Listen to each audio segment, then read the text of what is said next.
Транспортот и услугите се малку обработувани од локалните новинари. Денови имавме можност да присуствуваме на едукација, која што е дел од еден проект. Ќе ни ги кажете ли впечатоците зошто тоа е така и што можете да поделите како совет за да станат јавни и овие многу значајни за граѓаните прашања од двете области? Така, тоа што е најбитно за медиумите, дали се тоа на централно или на локално ниво известување, треба да добијат пред се достапни информации од институциите кои што се поврзани со дадената тема.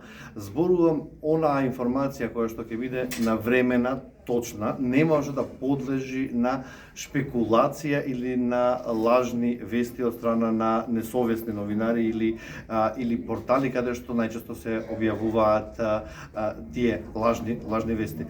Тоа значи дека и новинарот од другата страна треба да има еден коректен однос кога ќе се бараат интервјуто, кога ќе се бара изјавата или детали за некаков инфраструктурен проект, се со цел навремено да биде објавена таа информација во јавноста и да се има една јасна слика која ќе биде траекторијата, која ќе биде насоките на градење или пак на реализација на дадените проекти.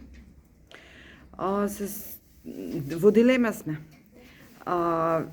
Она што го гледаме барем во нашата држава, инфраструктурни проекти кои што се реализираат по една деценија и повеќе. Каде тоа не носи?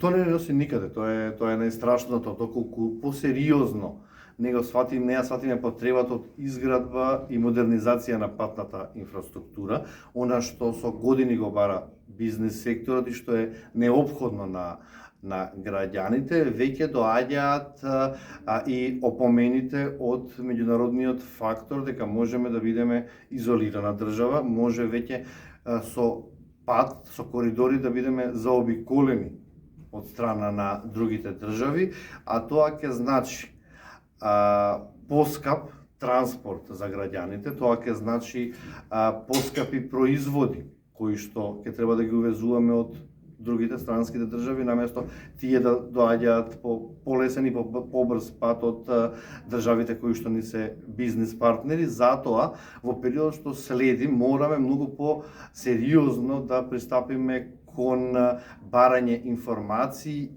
и давање на еден аларм до институциите дека што побрзо треба да се реализираат проектите кои што се најавени за изградба на патна и железничка инфраструктура, бидејќи без нив, како што кажав, ќе станеме изолирана држава.